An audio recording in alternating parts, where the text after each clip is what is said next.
The following footage that you are about to see is pretty upsetting. I'm just going to be frank with you. It contains footage of a fish that was abused, it was mistreated, and in really, really rough shape. My local fish store reached out to me and said, we have this fish, it's on the edge of death. Would you be able to take it, try and save its life, and see if you can, you know, give it a better home? That's what I did. From the title, you could probably tell that I decided to rescue this fish. I decided to try and save its life. I'm going to bring you along for the story, and you know, even as I'm sitting here filming this about 10 days after all the footage that you're about to see after I got this fish, I don't know if he's going to live. I'm just being honest with you, but I wanted to share the story with you, keep you posted as we work our way through it. So let me throw you about 10 days, I'll explain what's happening, and I'll show you the fish. Today's video is one that I really didn't expect that I would be making. One of the associates that worked there pulled me aside and said that they had a fish in the back that they just got donated that morning. So we're driving to the store now, we're gonna take a look at it. It's a fish that I've never kept before. It's a fish that has some pretty specific requirements, and I'm pretty nervous about it. So let's pick this up at the store, I'll show you the fish, and then, you know, we'll kind of make that decision if we're gonna try and save this guy. Sorry. Oh, you're good.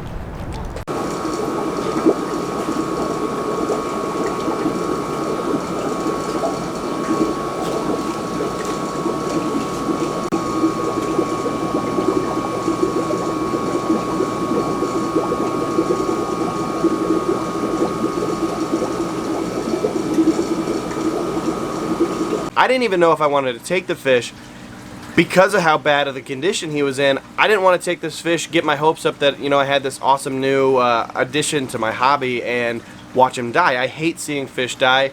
I get attached to these fish very easily. And I mean, you'll see this guy's in super, super rough shape. But I don't know how to use it.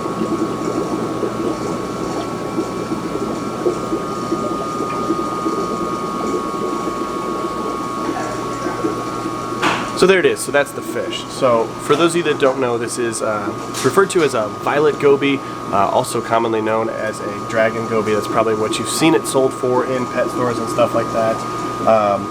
This guy's got a handful of problems. Most likely it was from being kept in a tank that was too small.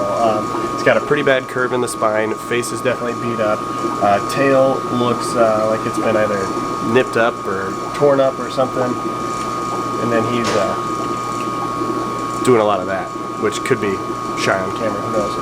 But yeah, so as you can tell, he's not doing great. So we are going to take him home. We'll get him in a quarantine tank, maybe do some meds for treatment and stuff like that. But he's definitely ready to get out of here, so let's get him out.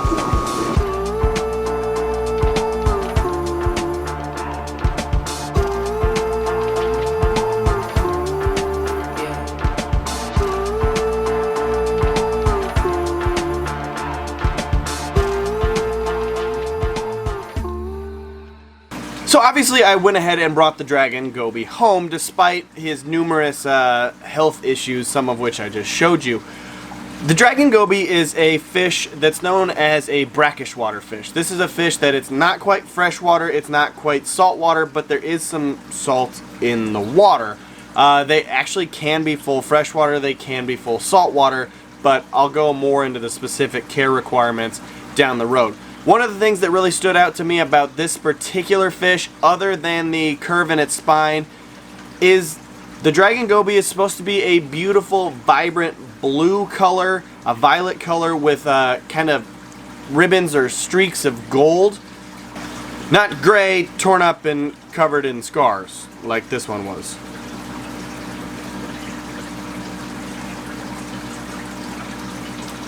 Now I've mentioned that the curve in the spine probably came from being kept in an aquarium that's too small. A lot of people might not realize when they buy these dragon gobies at, you know, they can be found in your big box stores. They start small, but they can get upwards of 24 inches. Now about 15 inches is probably the most common in an aquarium, but they get big, and if you keep a fish in a tank that's too small, it stunts their growth and their spine looks like, well, like his. One of the most unique things about this fish is they have those big old mouths with all those little teeth, but those teeth are actually for scraping algae from rocks and aquarium glass and stuff like that. They can actually suction themselves to the wall of the glass, much like a pleco, even though they're very different, and they will sift through the substrate looking for tiny, tiny pieces of food. So they're actually great community tank fish. They're weird. So I got this fish home as quickly as I could, and I had the tank already set up. I had the salinity right at about 1.004.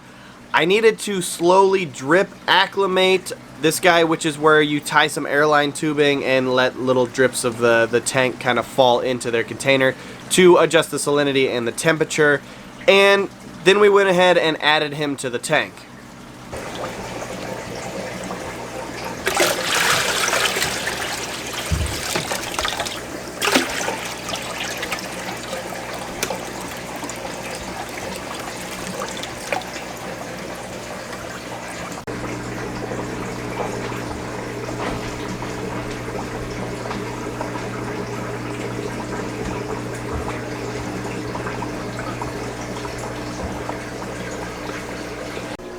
So over the course of the last 10 days, I decided to reach out to someone that I consider an expert on all things fish keeping. A lot of you might know her if you're familiar with the aquarium hobby and the fish community on YouTube. Her name is Priscilla. She has an awesome YouTube channel. I'll put the link down below. But anytime I have a sick fish or any questions about anything, I reach out to her. She knows freshwater, she knows saltwater, so definitely check her out if you want more aquarium channels to watch. But one of the things that she recommended is, you'll notice when I put the goby into the tank, he had a bare bottom. Well, she said that's not good. That's probably what mashed up his face, was he's rubbing his chin trying to find a spot to burrow. So what I did was I went and I added some of this black sand. Another thing that she recommended was brackish water fish, specifically these gobies, prefer a higher pH, so she recommended adding a specific substrate that would give this guy the pH that he's accustomed to, and it would just make for a better aquarium. I also got rid of that white bright PVC and added some more natural rocks to give him a little bit more of a natural hide. They have very, very sensitive eyes. They don't like bright LED lights. They don't like white substrate. They're nocturnal. So you need to be careful with blinding them. You're gonna freak them out. Like it's been either nipped up or torn up or something, and then he's So that brings us to where we are right now. He's still back in this 20-gallon long, but after 10 days, I still really don't know if he's gonna make it. I haven't seen him eat. He's still occasionally jumpy.